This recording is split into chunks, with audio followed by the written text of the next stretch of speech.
Hello everyone, कैसे हैं सभी? बढ़िया हैं? पढ़ रहे हैं घर पे? चलो, तो सिंपल इंटरेस्ट हम पढ़ रहे थे। सिंपल इंटरेस्ट की हमारी 3rd या 4th क्लास है, जो भी है, ठीक है। ऑलरेडी हमने 72 करीब क्वेश्चन आपको करवा दिए थे। 72 क्वेश्चन हम कर चुके थे और उसके आगे के क्वेश्चन मुझे आपको कराने हैं। कुछ क्वेश्चन मैंने आपको बोले थे करने को दिए हैं और वो आपका होमवर्क ही वो आप खुद से ही करेंगे, तो उन क्वेश्चन को आप कर लीजिएगा। बाकी सारे क्वेश्चन मैंने आपसे बोला कि आपको पीडीएफ है आपके पास, तो आप उसको पहले ट्राई तो कर ही सकते हैं, कोशिश तो कर ही सकते हैं करने की। आगे बढ़ते हैं और आगे क्वेश्चन को हम स्टार्ट करते हैं। हम जो पढ़ रहे थे, हम ऑलरेडी कहाँ तक क्वेश्चन कर चुके थे?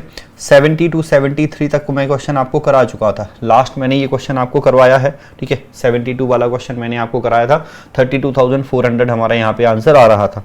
नेक्स्ट क्वेश्चन हमें ये करना है। ये क्वेश्चन मैंने आपसे बोला था कि आप एक बार ट्राई करना, तो ट्राई आपने किया होगा, तो देख लेते हैं। क्वेश्चन आपके पास पीडीएफ में है, आपको वैसे भी दिख रहा होगा, उसमें कोई दिक्कत आपको नहीं है। क्वेश्चन आपको बहुत अच्छे से दिख रहा है, पीडीएफ में भी, यहाँ भी कंप्लीट क्वेश्चन आपको दिख रहा है। तो कह रहा है कि व्यक्ति 18% साधारण ब्याज पर कुछ धन निवेश करता है। 1 वर्ष के बाद वह 13,800 रुपये लौट निकाल देता है। शेष राशि पर ब्याज दर में 30% की कमी की जाती है। दूसरे वर्ष का साधारण ब्याज पहले वर्ष के साधारण ब्याज का 19/32 भाग है।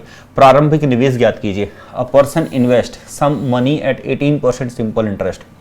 After 1 year, he withdraw rupees 13,800. The rate of interest on remaining amount is decreased by 3% per annum. The simple interest of second year is 19/32 part of the simple interest of first year. Find the initial investment.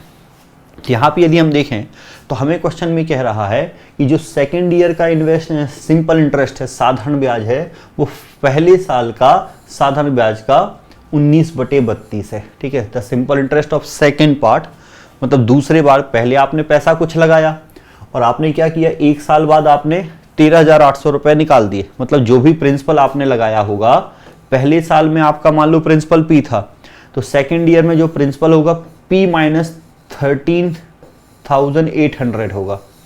तो इस part पे जो simple interest है वो इस part के simple interest का 19/32 है। मतलब इस पार्ट पे यदि सिंपल इंटरेस्ट 32 यूनिट था तो इस पार्ट पे सिंपल इंटरेस्ट कितना है? 19 यूनिट है। तो हमें दोनों जगह के सिंपल इंटरेस्ट दिए हुए, दोनों जगह के सिंपल इंटरेस्ट दिए हुए। अब सिंपल इंटरेस्ट का फॉर्मूला क्या होता है? PRT/100। तो यदि मैं सिंपल इंटरेस्ट का रेशियो लिखूंगा तो क्या आएगा? PRT/100 आएगा, ठीक है। सिंपल इंटरेस्ट लिखूंगा तो अब उसमें आप ध्यान से देखो तो क्वेश्चन कह रहा है कि रेट ऑफ इंटरेस्ट जो है वो 3% कम कर दी गई है। क्वेश्चन कह रहा था पहले रेट कितनी थी? 18, 3% कम की गई है। मतलब नई रेट कितनी है आपकी? 15। पहले रेट 18 थी, नई रेट 15 है। पहले रेट 18 थी, नई रेट 15 है। पहले रेट 18 थी, नई रेट 15 है। आप ध्यान से देखो तो पहले जो पैसा था वो 1 वर्ष के लिए था। पहले आपने पैसा लगाया, उस पे 1 साल का इंटरेस्ट मिला, फिर आपने 13,800 रुपए निकाल दिया, फिर शेष राशि पर ब्याज 3% प्रति वर्ष की कमी की जाती है। और दूसरे वर्ष का मतलब दूसरे पार्ट पे भी जो इंटरेस्ट मिला वो 1 साल पे, यहां भी टाइम 1 साल है, यहां भी टाइम 1 साल है। देखो, principal into rate into time, principal into rate into time, इसको जब आप मल्टीप्लाई करोगे और इसका रेशियो आप लिखोगे तो ये जो रेशियो होगा, ये रेशियो बराबर किसके होगा? सिंपल इंटरेस्ट के। सिंपल सा क्वेश्चन है, बहुत आसानी से क्वेश्चन हो जाएगा। रेशियो मैंने आपको समझाया है, ये रेशियो बराबर होगा सिंपल इंटरेस्ट के रेशियो के। तो यहां से जब मैं कैलकुलेट करूंगा ना तो मुझे प्रिंसिपल मिल जाएगा, यहां से मुझे प्रिंसिपल मिल जाएगा। तो मैं एक बार फिर से समझा रहा हूं। हमें क्वेश्चन में ये पता है कि जो सेकेंड पार्ट पे सिंपल इंटरेस्ट है वो पहले पार्ट के सिंपल इंटरेस्ट का 19/32 है। मतलब सेकेंड पार्ट पे सिंपल इंटरेस्ट 92 है, पहले पार्ट पे सिंपल इंटरेस्ट 32 है। दोनों पार्ट के सिंपल इंटरेस्ट का रेशियो दिया हुआ है। सिंपल इंटरेस्ट क्या होता है? P/R/T/100। अब देखिए, जब हम ऊपर नीचे दोनों जगह 100 लिखेंगे तो वो 100 तो कैंसिल हो जाएगा। रेशियो समझते हो ना, रेशियो लिख रहे हैं तो रेशियो में 100 तो कट जाएगा, PRT/PRT आएगा। अब PRT में से जो चीज एक जैसी होगी वो भी कट जाएगी। तो आपको दिख रहा है कि दोनों का टाइम 1-1 साल है, तो 1-1 साल तो वैसे ही कट गया। R/P आना है, तो मान लो कि आपका दूसरा पार्ट पे जो प्रिंसिपल है वो हमने लिख लिया कि x है, दूसरे पार्ट पे प्रिंसिपल x है और पहले पार्ट पे प्रिंसिपल y है। हमें पता है कि दूसरे पार्ट पे जो प्रिंसिपल है वो पहले पार्ट से 19,800 कम है, तो हमने वो प्रिंसिपल को x और y मान लिया, ठीक है। और पहले पार्ट दूसरे पार्ट पे आपको पता है कि रेट जो है वो कितनी है? 15 है और पहले पार्ट पे आपको पता है कि रेट जो है वो कितनी 18, दूसरे पार्ट पे रेट कितनी है 15, पहले पार्ट पे रेट कितनी है 18 है, तो रेट का भी रेशियो आ गया। अब ये जो रेशियो कैलकुलेट करोगे तो आपको यहाँ से प्रिंसिपल का रेशियो मिल जाएगा, और डिफरेंस आपको पता है तो आप उनकी प्रिंसिपल वैल्यू निकाल पाओगे। तो इसको कैलकुलेट कर लेते हैं। आपको दिख रहा है कि भाग करते हैं, ठीक है, ये 19/32 है, ये भाग जा रहा है, केवल एक ही बार भाग जाएगा 2 से भाग जाएगा 9 बार, और ये 16 बार।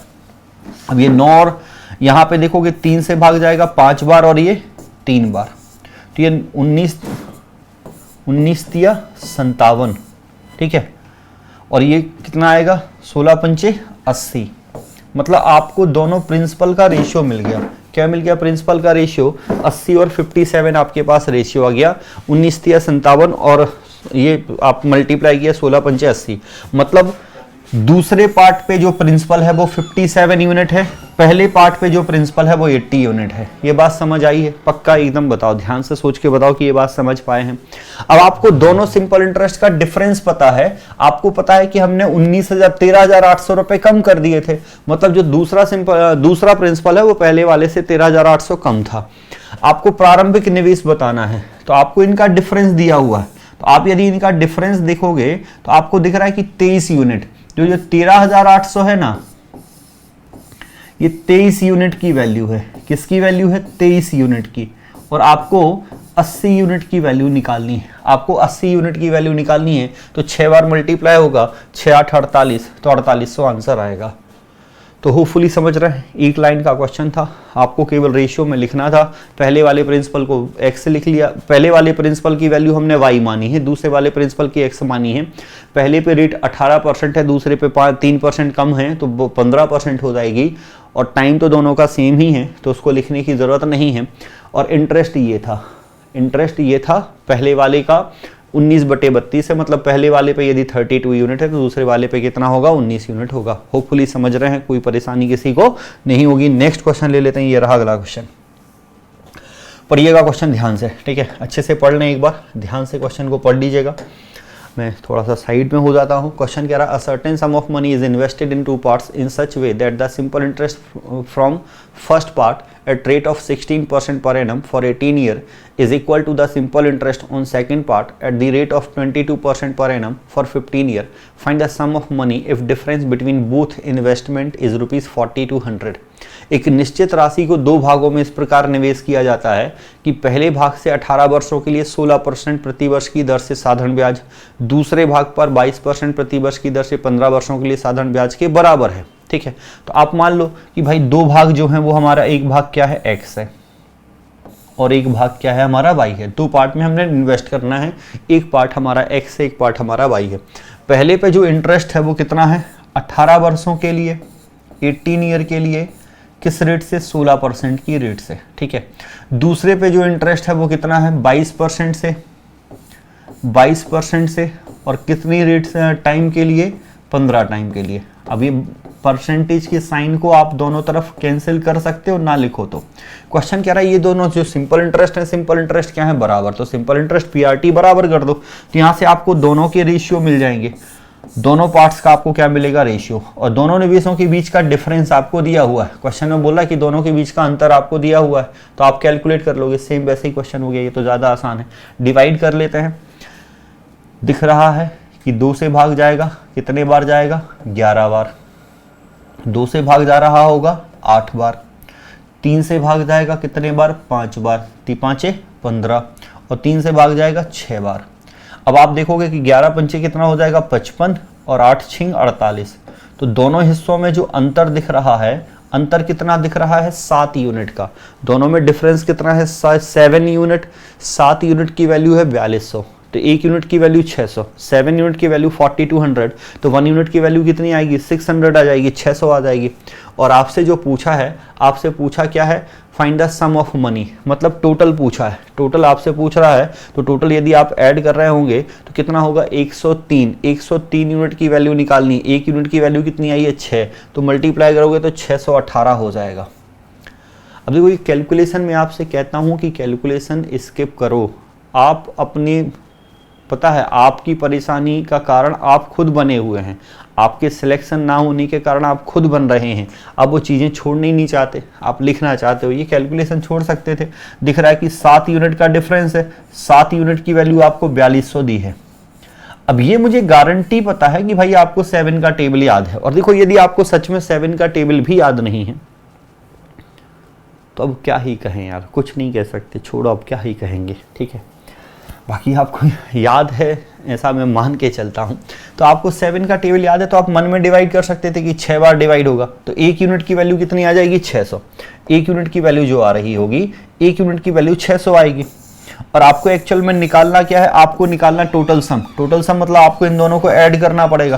तो इन दोनोों को मैं ऐड करूंगा तो 103 होगा। 103 को जब मैं मल्टीप्लाई करूंगा ना तो कितना आ जाएगा, आपको मल्टीप्लाई करोगे तो 61,800 कितना आ रहा होगा, 61,800। नेक्स्ट क्वेश्चन ये रहा, पढ़ो एक बार क्या आएगा। A sum of rupees 15,086 is divided among 3 such parts that amount obtained on these parts of money after 2, 3, 4 years respectively at the rate of 5% per annum remain equal. Find such 3 parts of the sum. करो आप एक बार try video pause करके। हाँ, यदि 15,086 को 3 भागों में इस प्रकार बांटा जाएगी 5% प्रति वर्ष की दर से क्रमशः 2, 3, 4 वर्ष के बाद बराबर मिश्र धन मिले तो तीनों भागों की क्या क्या धनराशियां हैं। अब देखो इस क्वेश्चन में यहां पे साधारण ब्याज क्या थे, उनके बराबर, ठीक है, उनके सिंपल इंटरेस्ट इक्वल थे। क्वेश्चन में लिखा था कि उनके सिंपल इंटरेस्ट इक्वल थे, और यहां पे क्वेश्चन में देखो ध्यान से लिखा है कि उनका जो मिश्र धन मिल रहा है, जो आपको रिटर्न अमाउंट मिल रहा है, जो मिश्र धन मिल रहा है वो इक्वल है। यहाँ पे ध्यान से देखो तो क्वेश्चन कह रहा है कि 5% पर एनम रिमेन्स इक्वल, ठीक है। क्वेश्चन कह रहा है कि अमाउंट जो हमें मिलेगा वो इक्वल है, तो दोनों में अंतर है। अमाउंट होता है प्रिंसिपल प्लस इंटरेस्ट, प्रिंसिपल होता है 100% प्लस इंटरेस्ट। तो यहाँ पे और टोटल कितने पार्ट हमने करने हैं, 3 पार्ट। तो मान लो पहला पार्ट x है, दूसरा पार्ट y है, तीसरा पार्ट z है। ध्यान से सुनिएगा, 5% से 2 ईयर का इंटरेस्ट, 5% से 2 ईयर का 10%। अमाउंट बनाना है तो 100% जोड़ोगे तो 110%। 10% यदि इंटरेस्ट है तो 110% क्या होगा, अमाउंट होगा। दूसरे पे 5% से 3 ईयर में तो 15% मिलेगा। कितना मिलेगा, 15%। तो 15% इसका आएगा, कितना आ रहा होगा, 115%। कितना आ रहा होगा, 115%। तीसरे से 5% से 4 साल का तो 20%। कितना आ रहा होगा, 120%। कितना आएगा, 120%। और क्वेश्चन का कहना ये है कि ये जो अमाउंट है ना, ये अमाउंट इक्वल है, ये अमाउंट इक्वल है। तो होपफुली ये लाइन तो आप समझ रहे होंगे कि ये अमाउंट हमने इक्वल कर दी। 100% प्लस इंटरेस्ट परसेंट हमारा अमाउंट बनेगा। अब आप इनको डिवाइड करोगे, आपको दिख रहा है कि 5 से डिवाइड हो रहा है 22 बार, 5 से डिवाइड हो रहा है 23 बार, 5 से डिवाइड हो रहा है 24 बार। अब आपको एक छोटा सा पॉइंट ये पता होना चाहिए कि कभी भी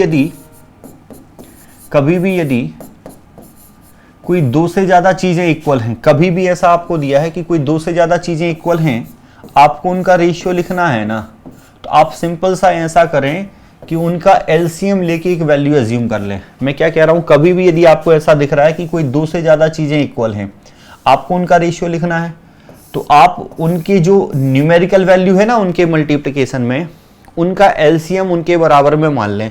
तो 2, 3, 4 का एलसीएम कितना हो जाएगा, 12। तो मान लो कि इनकी वैल्यू क्या है, 12 है हमेशा। अब जब आप 2 से डिवाइड करोगे 12 को तो ए की वैल्यू कितनी मिल जाएगी, 6। 3 से डिवाइड करोगे तो बी की वैल्यू कितनी मिल जाएगी, 4। 4 से डिवाइड करोगे सी की वैल्यू कितनी मिल जाएगी, 3। तो ये रेशियो आ गए, ये क्या आ गया आपके पास, रेशियो आ गए। तो यही चीज हम यहां भी करेंगे। यहां ये सभी नंबर जो हैं इनका एलसीएम, तो इनका एलसीएम यदि देखोगे तो एलसीएम कितना होगा, देखो 23 तो प्राइम नंबर है, 23 प्राइम नंबर है, ठीक है। यहां यदि देखो तो 22 और 24, तो इसमें बस 2 ही तो कॉमन है, मतलब यहां से 11 यहां से 24 तो लिखना ही लिखना पड़ेगा, यहां से 11 यहां से 24 लिखना ही होगा। तो ये एलसीएम आएगा, ये क्या आएगा आपका एलसीएम।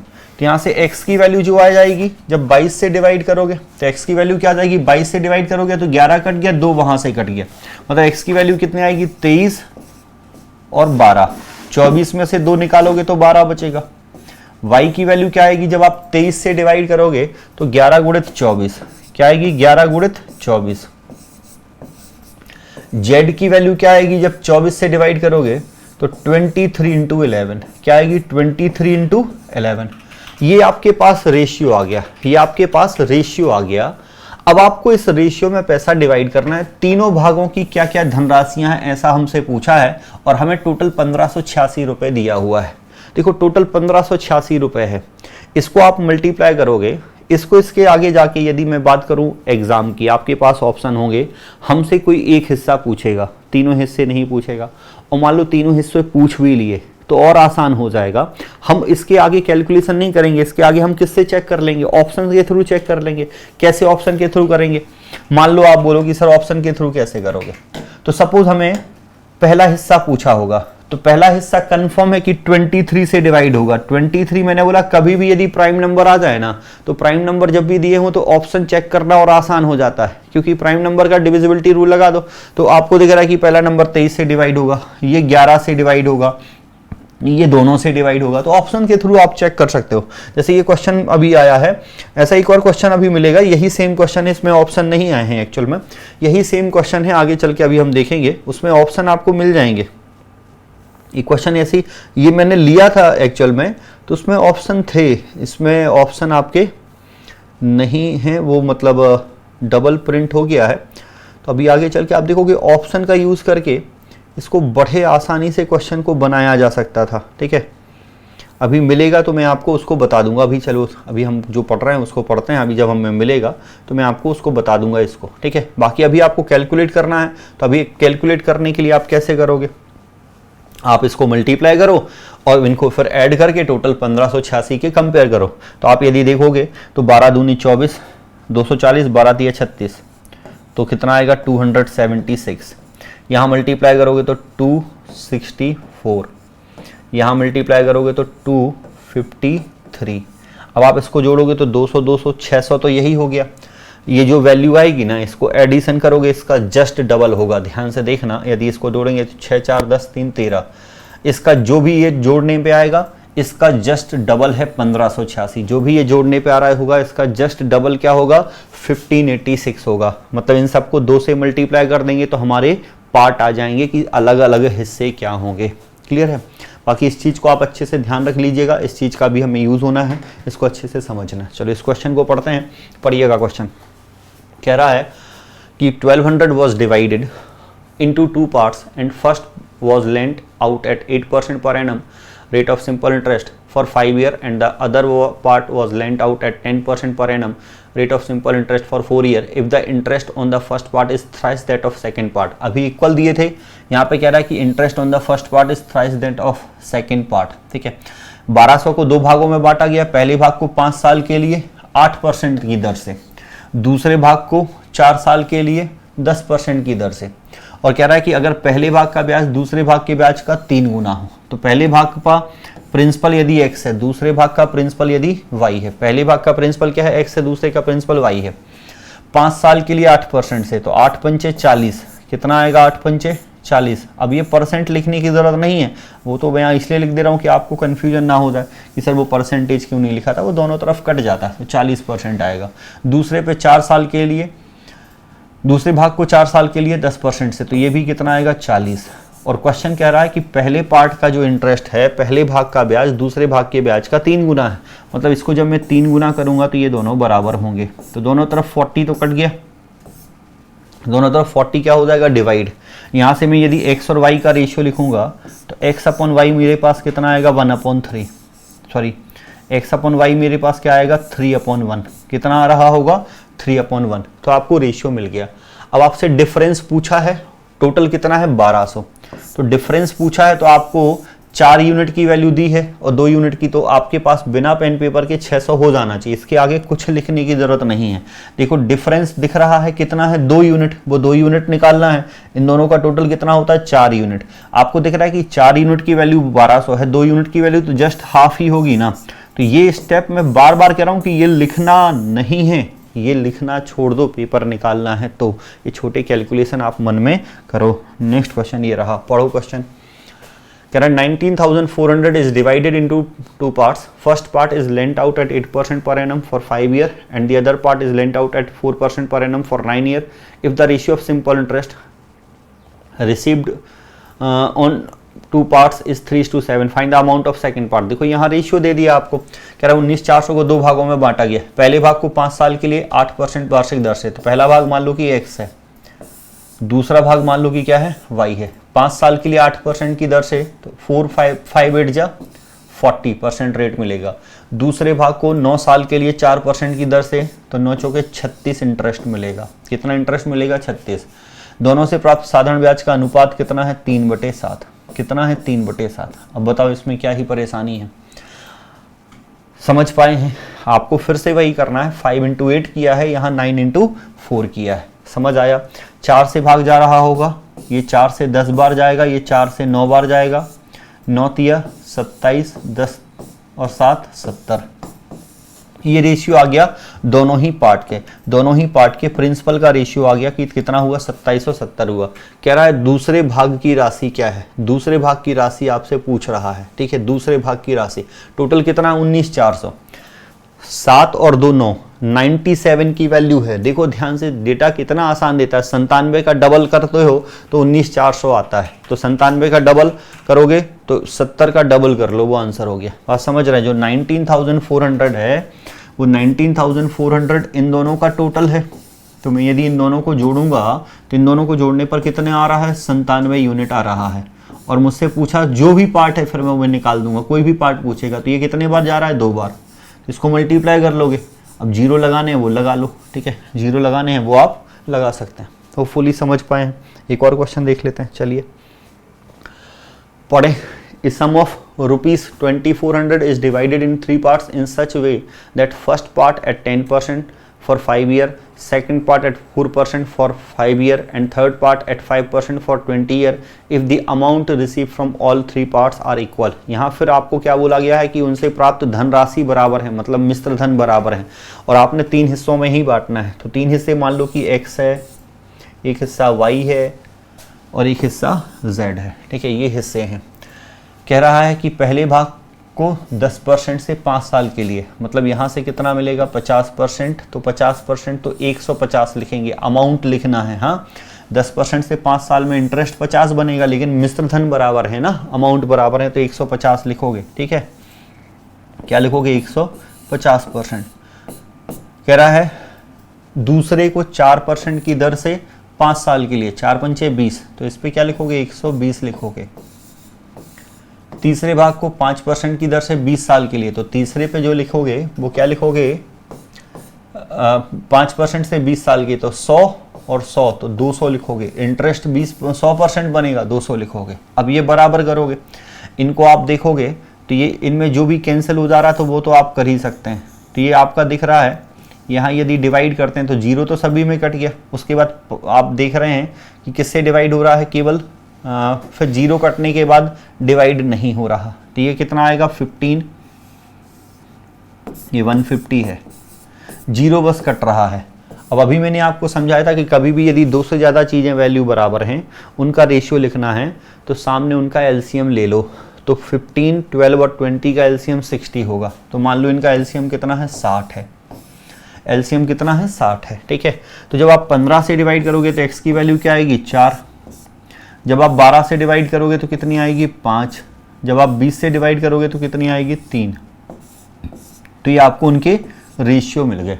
अब आपसे पूछा है तो अलग अलग भागों का मान अब आप निकाल सकते हैं. टोटल आपके पास कितना है, 2400 रुपये ना.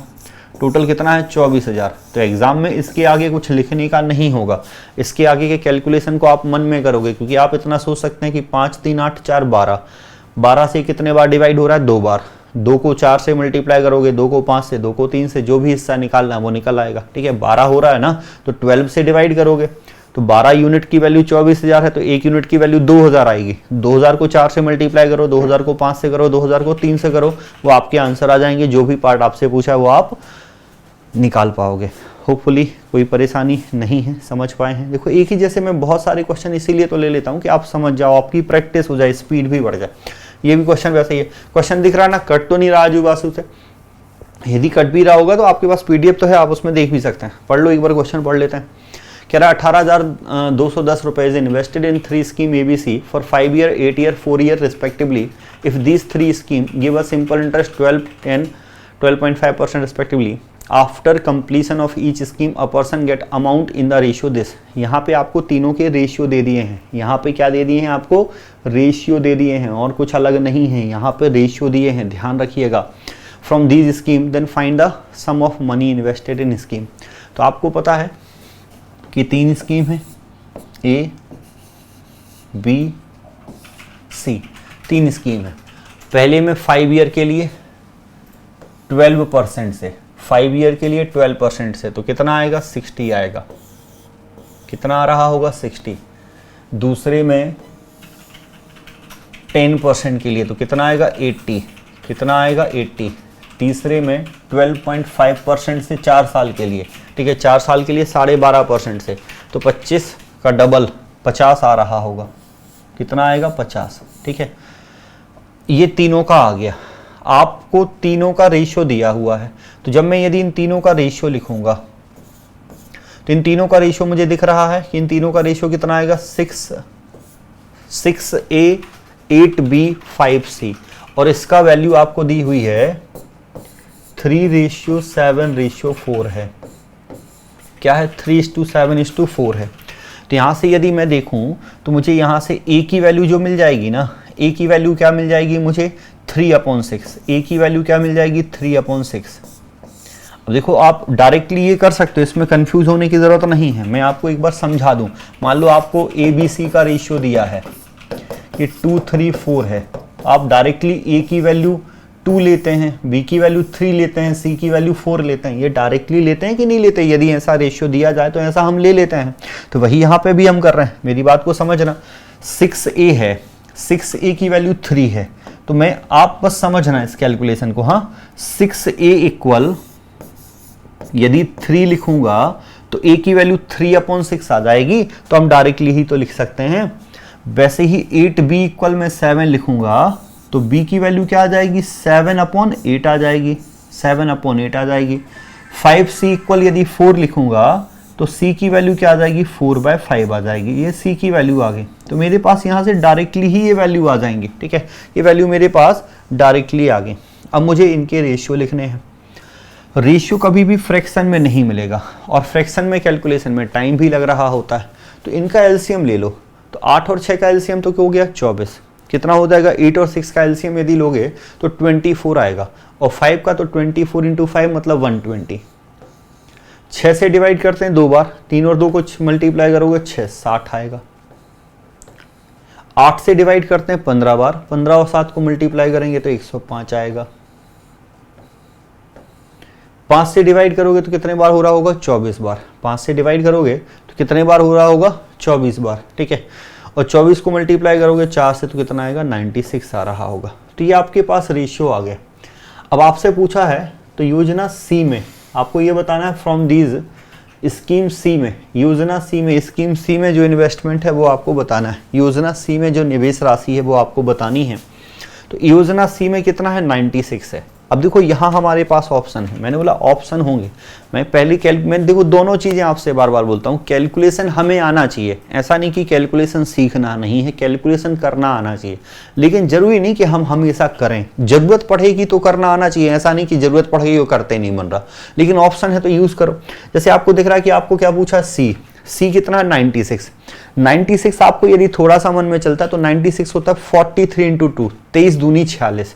तो इनमें से कौन सा ऑप्शन 23 का मल्टीप्लिकेशन है? सॉरी, आप यहाँ यदि देखोगे तो ये जो होगा आपका, ये आपका 96 को यदि आप कर रहे होंगे तो 96 हो जाएगा 48 दूनी 96। कोई प्राइम नंबर के साथ यदि देखे जाए तो 4 दूनी 8, 4 चौके 16, 24 चौके 96 या 12 8 96। तो ये 96 को आप देख सकते हैं कि चेक कर लो पहले तो। जैसे 96 3 का मल्टीपल है, देखो इनमें शायद 3 से कौन कौन से डिवाइड है? 4 3 7 2 9, 7 6 13 और 5 18, 8 8 16 और 5 21, 5 और 3 8। ठीक है, तो बस एक ही ऑप्शन नहीं हो रहा, बाकी तो हो ही रहे हैं। 8 8 16 5 21, तो ये भी हो रहा है। 7 5 7 12 और 6, तो आपको 3 के ऑप्शन से तो काम बन नहीं रहा। यहाँ यदि देखें तो ये 8 से भी डिवाइड है, तो आपको लास्ट ऑप्शन तो एलिमिनेट हो गया। 8 से डिवाइड करके देख लो, 8 से ये डिवाइड हो रहा है, 8 से ये भाग करोगे तो 8 9 72, ये भी डिवाइड हो रहा है। तो 96 से ही भाग करके देख लो कि कौन सा नंबर 96 से डिवाइड हो रहा है। ठीक है, तो ये आपका तरीका हो जाएगा। अदरवाइज आप डिवाइड तो करोगे ही करोगे। आपको दिख रहा है कि टोटल जो है 18,210 रुपये है, टोटल 18,210 रुपये है। तो ऑप्शन हमें देखने हैं। अब देखो दोनों चीज़ें होंगी। आपको बहुत सारे क्वेश्चन ऐसे मिलते हैं, हमने ऑलरेडी किए हैं, जो ऑप्शन पे जल्दी हो जाते हैं। ऐसे भी क्वेश्चन कई बार मिलते हैं कि भाई ऑप्शन के थ्रू नहीं हो पा रहे, हमें एक और ऑब्जर्व करना है। मान लो ऑप्शन से नहीं हो रहा है, तो फिर इसलिए तो मैं बोल रहा हूँ कि कैलकुलेशन भी आना चाहिए ना, कि जहाँ मजबूरी है तो करना ही पड़ेगा, कैलकुलेशन भी आना चाहिए। तो वो भी चीज़ हम समझ रहे हैं।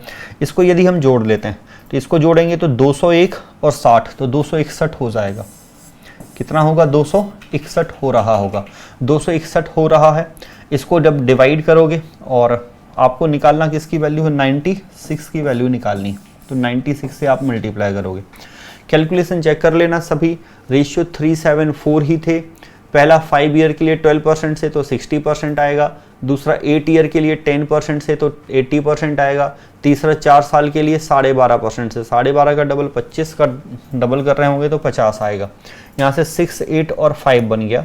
डिवाइड कर रहे हैं, एलसीएम होगा कितना? 120, तो 6 दूनी 12, 20 तिया 60, 15 8 15 7 105, 5 से भाग कर रहे होंगे 24, जो कुछ 96 आ रहा है। ठीक है, कितना आ रहा है आपके पास? 96 आ रहा है।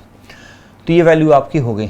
अब इसको ऐड कर रहे हैं, 6 5 11, 1 9 6 15 और 1 16, 6 1 आएगा 261।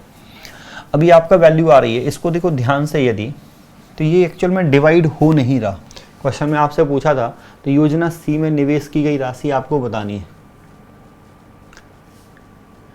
सिंपल इंटरेस्ट रिसिप्टेबल, सॉरी, ठीक है, चलो मैंने एक छोटा सा गलती ये कर दी। यहाँ पे क्वेश्चन में आपको लिखा है कि ये अमाउंट जो है, अमाउंट के रेशियो दिए हैं। मैंने ये गलती कर दी, इतना देर आपका टाइम 5 मिनट का जो है वो थोड़ा सा ख़राब हो गया। उसको समझते हैं एक बार। ये अमाउंट के रेशियो दिए हैं, ठीक है। होपफुली आप सब तब से यही सोच रहे होंगे कि सर क्या कर रहे हैं। आप में से कोई यदि ध्यान से पढ़ रहे होंगे तो आप यही कह रहे होंगे कि सर ये क्या कर रहे हो आप। पिछले 3 क्वेश्चन में आप कह रहे थे कि ध्यान रखो, अमाउंट लिखना, अमाउंट लिखना, और इस बार गलती कर दे। तो यहाँ पे जो है ये अमाउंट के रेशियो दिए हुए हैं, तो इसको हम 160 लिखेंगे, इसको 180 लिखेंगे और इसको क्या लिखेंगे? 150 लिखेंगे। 160, 180 और 150 लिख रहे होंगे क्योंकि ये अमाउंट के रेशियो दिए हैं, ना कि सिंपल इंटरेस्ट के रेशियो दिए हैं, अमाउंट के रेशियो दिए हैं। अब इसको देख लो, तो ये 2 से डिवाइड हो रहा है 8 बार, ये 2 से डिवाइड हो रहा है 9 बार, वो डिवाइड नहीं हो रहा, ठीक है।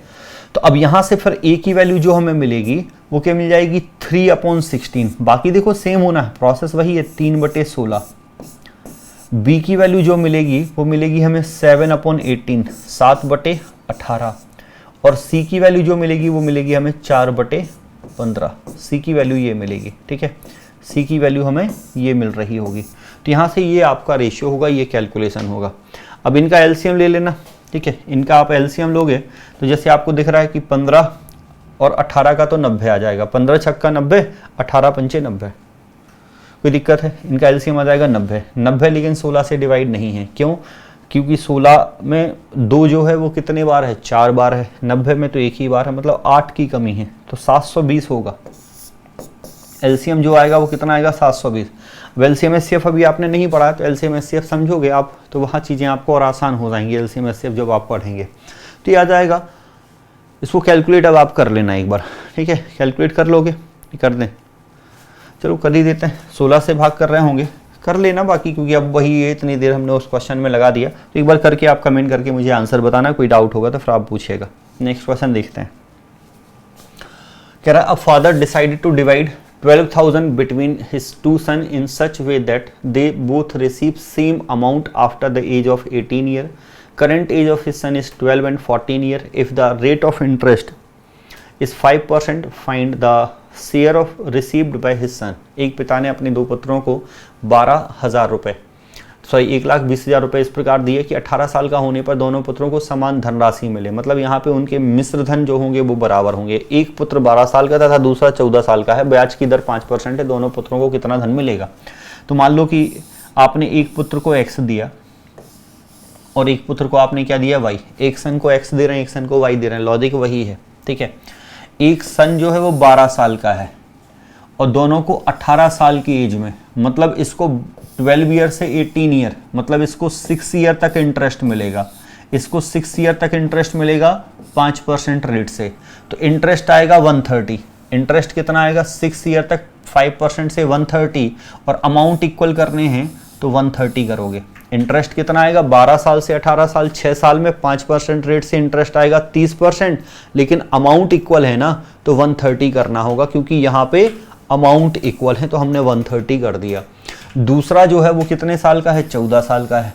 इसको 14 साल से 18 साल मतलब 4 साल का, 5% से तो इसको 20% मिलेगा, तो इसको क्या करोगे 120 करोगे। अब ये बराबर करोगे तो यहाँ से x अपन y की जो वैल्यू है ना वो हो जाएगी 12/13, x अपन y 12/13 होगा। कितना होगा 12/13 होगा। तो ये दोनों के रेशियो आ गए। अब आपको पता है कि ये जो वैल्यू है इस वैल्यू को दोनों में बांटना है, तो दोनों का टोटल कितना हो रहा है 25। 25 से डिवाइड कर लेना, 25 चौके 100, तो 25 अट्ठे 200, तो 4800 आएगा। अब आपको जब इस वाले का हिस्सा निकालना है तो 4800 इंटू 12 करोगे, इसके लिए 4800 इंटू 13 कर लेना। तो आपको एग्जाम में जिसका भी हिस्सा पूछेगा वो आप कर लेंगे। ये प्रोसेस देख लें एक बार, अच्छे से समझ लें, एक बार 2 बार क्वेश्चन को देखना। पिछला क्वेश्चन भी ऐसा ही था, ताकि इस क्वेश्चन को आप पहले खुद से कर पाओ। आप जब खुद से कर लो ना तब आप आगे बढ़ना, फिर इस क्वेश्चन को आपको पहले खुद से ही करना है। तो कह रहा है कि 21,750 is invested bye a person in the bank account of his 2 sons whose ages are 9 year and 13 year in such way that they will get equal amount at an age of 21 year at rate of 4.5% per annum. Find the share of younger child. यहाँ पे फिर वही है question, आप एक बार पहले करो, same question है, ट्राई आप करो। तो हमने मान लिया कि एक को x मिला है और एक को क्या मिला है y मिला है। तो एक की एज जो है वो कितनी है 9 है और 21 तक की बात कर रहा है, 9 साल का है और 21 साल तक, 21 साल में, तो 9 साल से 21 साल में मतलब उसको 12 साल तक इंटरेस्ट मिलेगा। 12 साल तक 4.5% से, तो 12 पंचे 60, 6 और 12 चौके 48, तो 48 और 6 कितना हो जाएगा 54। मतलब इसका जो अमाउंट होगा वो 154% होगा। इसका अमाउंट कितना होगा 154% होगा। 9 साल का है, 21 साल तक की बात चल रही है, तो उसको टोटल 12 ईयर का इंटरेस्ट मिलेगा 4.5% रेट से। तो 4.5 को यदि मैं 12 से मल्टीप्लाई कर रहा हूँगा तो 54% इंटरेस्ट मिलेगा, 154% अमाउंट होगा। दूसरा जो है वो 13 ईयर का है, 13 ईयर से 21 ईयर तक इसको 8 ईयर तक इंटरेस्ट मिलेगा। 4.5 से 8 ईयर तक इंटरेस्ट मिलेगा तो कितना आ रहा होगा 36। 8 4 जा 32, 8 5 जा 40, तो 4 आएगा तो 36। तो इसका जो अमाउंट होगा वो कितना होगा 136 होगा। और ये दोनों अमाउंट इक्वल हैं, ये दोनों अमाउंट क्या है इक्वल हैं। अब यहां हम x और y का रेशियो लिख पाएंगे, कितना आ जाएगा 136 अपॉन 154, ठीक है। डिवाइड हो रहा है, डिवाइड आप कर सकते हैं, पहले ही आप उसको डिवाइड करके लिख सकते हैं। आपको पहले ही डिवाइड करके लिखना चाहिए। x अपॉन वाई 2 से डिवाइड हो रहा है, 2 से 6 बार 12, और फिर एक बचेगा तो 2 अट्ठे 16 68, और 2 से डिवाइड हो रहा है 2 सत्ते 14, 2 सत्ते 14। अब आपसे पूछा है तो ये बताइए कि छोटे बच्चे का हिस्सा क्या है, यंगर सन का चाइल्ड, यंगर चाइल्ड का शेयर आपको बताना है। तो देखो आपने यंगर चाइल्ड का शेयर x माना था, आपने इसको 9 साल वाला माना ना, तो x माना, तो x की वैल्यू मतलब 68 की वैल्यू निकालनी। कोई दिक्कत है, समझ आया पक्का। अब डिवाइड करना है। अब बात फिर वही ऑप्शन लिखे हैं, पेपर की बात कर रहे हैं, ऑप्शन लिखे हैं, तो थोड़ा बहुत हो सकता है ऑप्शन से चेक हो जाए, डिवाइड तो करना ही पड़ेगा फिर। तो आप देखो ये 68 है, 68 जो होता है 17 इंटू 4 होता है, 17 चौके 68। 17 का मल्टीपल देखो, 17 छक्के 102, ये तो 17 से डिवाइड होता है। 17 छक्के 102, तो 102 तो यहाँ कितना बचेगा 13।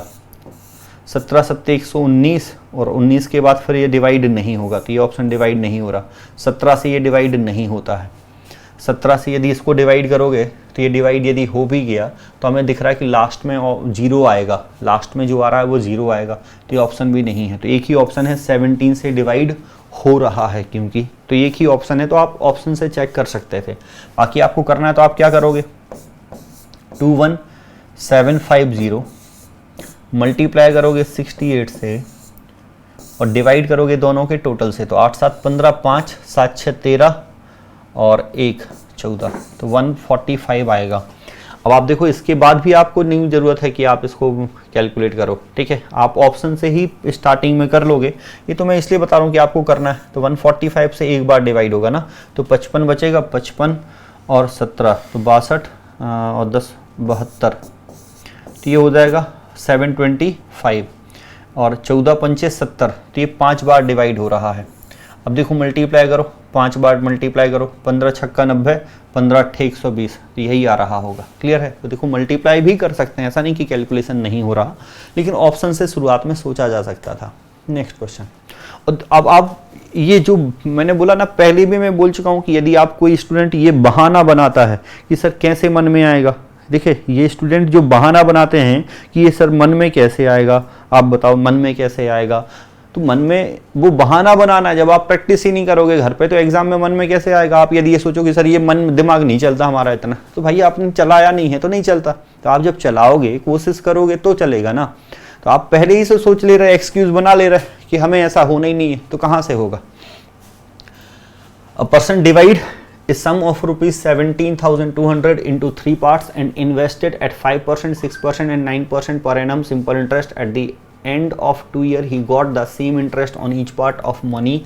What is the money invested at 9%? एक व्यक्ति ने 17,200 रुपए की राशि को 3 भागों में विभाजित किया, 5%, 6%, 9% प्रति वर्ष साधारण ब्याज पर निवेश किया। 2 वर्ष के अंत में उसे धन के प्रत्येक बार पर समान ब्याज प्राप्त हुआ। देखो यहाँ पे इंटरेस्ट बराबर दिया है, सेम वैसे ही लॉजिक आपको करना है। इंटरेस्ट बराबर दिया है, तीनों पार्ट को आप एक्स वाई जेड मानोगे, तीनों भागों में विभाजित किया है और तीनों से आपको 2 वर्ष के बाद में, तो 2 वर्ष के बाद में मतलब सभी का टाइम इक्वल है, तो वो लिखने की ज़रूरत भी नहीं पड़ेगी। 5 6 9 बस लिखोगे, रेशियो लिखोगे। तो इसको आप करना खुद से ट्राई पहले एक बार, फिर हम इसको सॉल्यूशन को समझेंगे। तो आप एक बार इसको पहले खुद से ट्राई कर लो। क्लियर है? और बाकी फिर नेक्स्ट सेशन में इसके आगे हम पढ़ेंगे। तो नेक्स्ट सेशन में मिलते हैं। Thank you.